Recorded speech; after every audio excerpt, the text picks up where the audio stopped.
महाराष्ट्र शासनाने मोठ्या गाजावाजामध्ये आम्ही मराठा समाजाला कुणबी संबोधावं अशा रीतीने असताना जी.आर. जाहीर केला आणि अशी टिपकी मारली की न सुटणारा प्रश्न आम्ही सोडवू. ही दुर्दैव असं म्हणेल की भारतीय जनता पक्षाने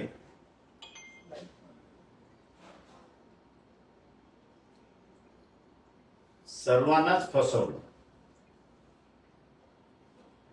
समिती होती, समितीलाही फसवलं होतं. ज्युडिशियल कमिटी होती, शिंदे होते, त्यांनाही फसवलेलं आहे. आणि त्याच्याच बरोबर मराठा समाज, जरांगे पाटील आणि कुणबी यांनाही फसवलंय अशी असणारी परिस्थिती.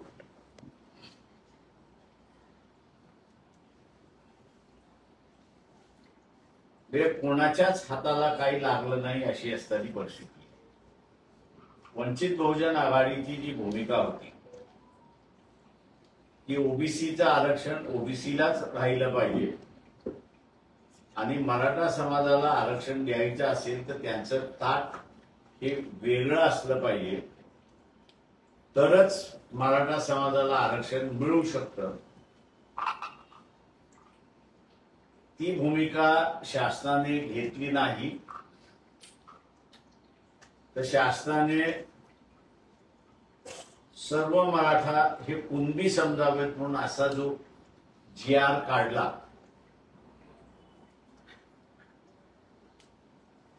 त्या जी.आर.च्या माध्यमातून मी मगाशी जसं म्हणालो की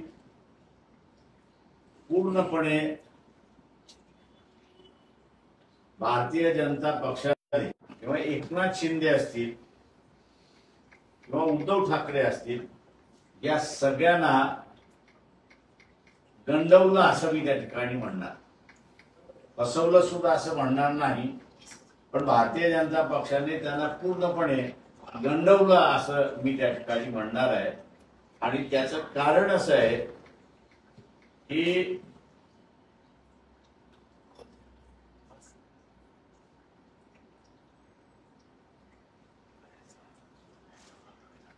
17/10/2023 writ petition number 4476 of 2002 Jagannath D होले विरुद्ध स्टेट ऑफ महाराष्ट्र हा निर्णय जो आहे तो हायकोर्टचे माजी न्यायाधीश मार्ला पार्ले आणि ए.एस. बग्गा या दोघांनी दिलेला आहे. या दोघांनीही या जजमेंटच्या पॅरा 13 मध्ये जे नमूद केलेलं आहे ते मी आपल्या समोर या ठिकाणी वाचून दाखवतो, कारण का ते महत्वाचं आहे अशी असणारी परिस्थिती आहे. If the impunged decision which is based on sole document is accepted in the instance case, the entire Maratha community in the state of Maharashtra will have to be accepted to be belonging to Kunbi dash other backward classes, and this would result in nothing short of social absurdity. The original register which we have pursued by us proves the document submitted by the complainant, and at no point of time their veracity was challenged by the respondent number 3 before the committee. The decision of the committee validating caste claim of respondent number 3 is without reason, and the conclusion arrives in the impunged decision totally lacks the educator parameter. as the Caste Verification Act has been brought into force from 1810-2001, the committee is quasi-judicial body and its findings are required to be supported by reasons on assessment of evidence placed before it by the respective parties. The committee's findings are thus grossly erroneous on this account as well, and such findings, without setting out the reason thereof, are ab initio void. आता या निर्णयाप्रमाणे सर्वच मराठा समाजाला कुणबी संबोधिता येत नाही. त्याच्या अगोदरच्या paragraph मध्ये कुणबी ही काही जात नाही, तर कुणबी हा व्यवसाय आहे असं नमूद करण्यात आलेलं आहे. हा निर्णय सुप्रीम कोर्टातही गेला आणि सुप्रीम कोर्टाने सुद्धा शिक्कामोर्तब त्या ठिकाणी मारलेला आहे की सर्वच मराठा ही कुणबी आहेत असं सरसकट त्या ठिकाणी धरता येत नाही. आणि म्हणून जो निर्णय भारतीय जनता पक्षाने GR मार्फत काढला तो मगाशी मी म्हटल्याप्रमाणे गंडवणारा आहे, फसवणारा आहे. त्यांनी राधाकृष्ण विखे पाटील त्यांची समिती होती त्यालाही फसवलंय, गंडवलेलं आहे. जस्टिस शिंदे यांची कमिटी होती त्यालाही त्या ठिकाणी गंडवलेलं, फसवलेलं आहे. जरांगे पाटील आंदोलनात बसले होते, सगळे कार्यकर्ते त्यांना असताना फसवलेलं आहे, गंडवलेलं आहे, अशी असणारी परिस्थिती आहे. जेव्हा सुप्रीम कोर्टाने असं म्हटलेलं आहे की सर्वच मराठ्यांना कुणबी म्हणून आपल्याला संबोधता येत नाही, त्यावेळेस हा GR बेकायदेशीर आहे, कायद्याला धरून नाही, एका इस्टॅब्लिश निर्णयाच्या विरोधात आहे. आणि म्हणून जो काही आनंद मराठा समाज व्यक्त करतोय तो क्षणिक आहे असं मी त्या ठिकाणी मानतो. त्याचा हा निर्णय ज्या ज्या वेळेस कोर्ट केला जाईल त्या त्यावेळेस ज्युडिशरी ही या निर्णयाच्या बाजूने उभी राहील. आणि जिथे 2003 साली 2006 साली निर्णय आलेला आहे, तर ह्या 2006 सालच्या निर्णयाला सुप्रीम कोर्टामध्ये मी जसं म्हटलं चॅलेंज केलं होतं, ते आता चॅलेंज करण्याची जागा सुद्धा राहिलेली नाही. फार तर रिव्ह्यू पिटिशन किंवा क्युरेटिव्ह पिटिशन हे 2 त्या ठिकाणी फक्त टाकता येतात अशी परिस्थिती आहे. तेव्हा भारतीय जनता पक्षाला माझा असणारा सवाल आहे की तुम्ही जाणीवपूर्वक या सगळ्या लोकांना गंडवलत का, फसवलत का, याचा खुलासा तुम्ही पहिल्यांदा त्या ठिकाणी केला पाहिजे. आणि दुसरा ओबीसींचा असणारा इश्यू आहे. हे जजमेंट जरी अस्तित्वात असलं तरी ओबीसीना स्वतःच्या अधिकारासाठी लढावं लागेल, मोर्चे काढावे लागतील, आंदोलनं करावी लागतील, बैठका घ्याव्या लागतील. आणि ओबीसीचे जे मंत्री आहेत त्यांनी कॅबिनेटमध्ये कशा रीतीने प्रेशर घालायचं, प्रेशर ठेवायचं याचाही ओबीसी मंत्र्यांना विचार करणं गरजेचं आहे असं मी त्या ठिकाणी मानतो. आपण आता फक्त विचार करावा की राजीनामा द्यावा भुजबळांनी असं वाटतं तुम्हाला? नाराजी व्यक्त करून कॅबिनेट सोडून गेलेले आहेत. आता तो त्यांनी ठरवायचा आहे की राजीनामा द्यायचा की न द्यायचा हा त्यांनी ठरवला पाहिजे. आता तुम्ही जे क्लॉजेस सांगितले की त्या अंतर्गत म्हणजे आरक्षण देता येणार नाही, परंतु मनोज जरांगे पाटील हेच म्हणत आहेत की आम्ही स्टेजवरती शब्द घेतलाय राधाकृष्ण, त्याला ओव्हरकम कसं करणार हे जजमेंट आम्हाला माहित होतं. आणि म्हणून वंचित बहुजन आघाडीने जी भूमिका घेतली होती की ओबीसीचं आरक्षण ओबीसीना राहू द्या, मराठा समाजाला आरक्षण घ्यायचं असेल तर त्याला वेगळं आरक्षण तुम्हाला द्यावं लागेल आणि ते जर वेगळं आरक्षण दिलं असतं तर त्याचं पॅरामीटर सरकार कोर्टाने पाहून त्यांचं कन्फर्म केलं असतं असं मला वाटतं. पण ज्या पद्धतीनं मनोज जरांगे पाटलांनी 2 मुद्दे काढले ते म्हणजे हैदराबाद गॅझेट आणि आता सातारा गॅझेट, या गॅझेटचा बाबतीत किती परिणाम होऊ शकतो किंवा तो तरी मराठा समाजाला दिलासादायक आहे? अजिबात नाही. याचं कारण की हे दोन्हीही गॅझेट जे आहेत ते 20 सालचे गॅझेट्स आहेत, परंतु 1930 साली सेकंड राऊंड टेबल कॉन्फरन्स झाल्यानंतर गव्हर्नमेंट ऑफ इंडिया ऍक्ट हा पब्लिश झाला आणि government of India act public झाल्यानंतर त्याच्यामध्ये SC आणि ST यांच्या असणाऱ्या 2 वेगवेगळ्या शेड्यूल्स राज्यभर हे पब्लिश करण्यात आले की कोण SC आहे कोण ट्रायबल आहे. तशा रीतीने इतर मागासवर्गीय कोण याचा GR त्यावेळेस निघाला नाही. त्याच्यामुळे 1930च्या अगोदरची जी आहे त्याला तसा फारसा कायद्याचा आधार नाही असं मी त्या ठिकाणी मानतो. पण मुळात जरांगे पाटील यांच्या ज्या मूळ मागण्या की सगळ्या मराठ्यांना कुणबी करा आणि बाकीच्या ज्या आहेत सरसकट मराठ्यांना कुणबीमध्ये टाक, मुळात याच संविधानाला धरून आहेत का?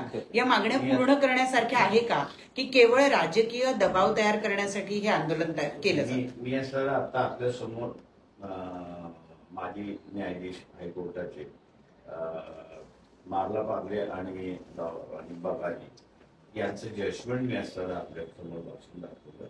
पॅरेग्राफ 13 मध्ये त्यांनी असं म्हटलेलं आहे की 13 मध्ये असं म्हटलेलं आहे की सगळ्या मराठ्यांना कुणबी म्हणून संबोधिता येणार नाही आणि तसं करणं चुकीचं आहे असं त्यांनी नमूद केलेलं आहे. त्याच्यामुळे एकदा कोर्टाने निर्णय दिला तर तो फायनल आहे त्या ठिकाणी.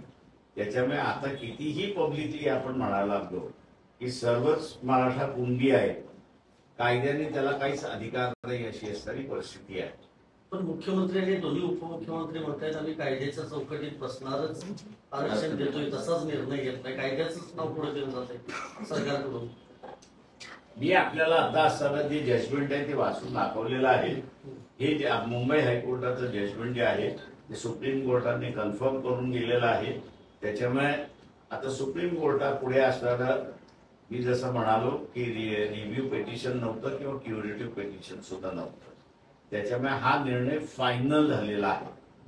त्याच्यामुळे म्हणून मी म्हटलं की भारतीय जनता पक्ष गंडवतोय आणि फसवतोय हे त्यांनी थांबवावं अशी असणारी परिस्थिती नाही. याच्यामध्ये पण मग नाही, तुम्ही फक्त भाजपचं नाव घेताय, प्रयत्न केला तर सरकार, तुम्ही फक्त भाजपचं नाव घेताय. सरकार महायुतीचं सरकार आहे, मग त्यातले जे 2 मराठा उपमुख्यमंत्री आहेत त्यांचा समावेश तुम्ही यात का करत नाही? मी याचं करत नाही का त्यांना गंडवलेलं आणि फसवलेलं.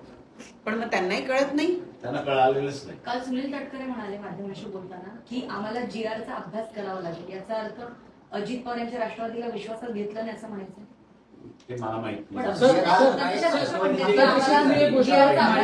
जो जजमेंट दिलेला आहे कोर्टाचं जजमेंट आहे. जसं तुम्ही ऍडव्होकेट आहात, मनोज जरांगेंसोबत देखील एक ऍडव्होकेट पूर्ण ऍडव्होकेटची टीम असते, त्यांची ही गोष्ट लक्षात आली नसेल किंवा त्यांनी मी जजमेंट वाचून दाखवलं, कुठच्या सालचं आहे तेही वाचून दाखवलं, पार्टीज कोण आहे तेही वाचून दाखवलं, 2006 EIR मध्ये कोर्ट झालेला आहे तेही मी असताना त्या ठिकाणी आपल्याला वाचून दाखवलेला आहे. त्याच्यामुळे आता हा एका अर्थाने प्रश्न सर्व मराठा कुणबी आहे असा जो इश्यू होता त्याला कोर्टाने फुल स्टॉप केलेला आहे. त्याच्या पुढे जाता येत नाही तुम्हाला. त्याच्यामुळे आम्ही जो म्हणून मगाशी मी म्हणालो की वंचित बहुजन आघाडीने जो तोडगा मांडला होता ओबीसीच्या आरक्षणामधनं मराठ्याला देण्याच्या ऐवजी मराठा समाजाचं वेगळं ताट करून त्याला असणारं आरक्षण द्या तर ते टिकणार राहील अशी असणारी परिस्थिती म्हणजे आहे. तुम्ही जरांगे पाटलांशी बोलला सुद्धा होतात, म्हणजे ज्या वेळेला लोकसभा निवडणुकीचं सगळं वारं वाहत होतं त्यावेळेला तुमचा संवाद सुद्धा झाला होता. त्यावेळीची तुमची ही भूमिका तुम्ही आणि त्यांना यावेळीची भूमिका ती आजही भूमिका बरोबर ती आहे. तुम्ही त्यांना व्यवस्थित समजावून सांगितली होती. तरीही सुद्धा त्यांची मागणी आहे की मराठ्यांना ओबीसी मधूनच आणि कुणबी म्हणूनच आरक्षण दिलं गेलं पाहिजे. मग ही मागणी ही समाजाला भरकटणारी की वाटत नाही का आपल्याला? मी एवढंच म्हणेन त्याच्यामध्ये की भारतीय जनता पक्षाने एका दगडामध्ये अनेक पक्षी मारण्याचा खेळ त्या ठिकाणी केलेला आहे. आणि जसा वेळ जाईल तसतसं आपल्याला लक्षात येईल की या निर्णयामुळे मोहळ उठून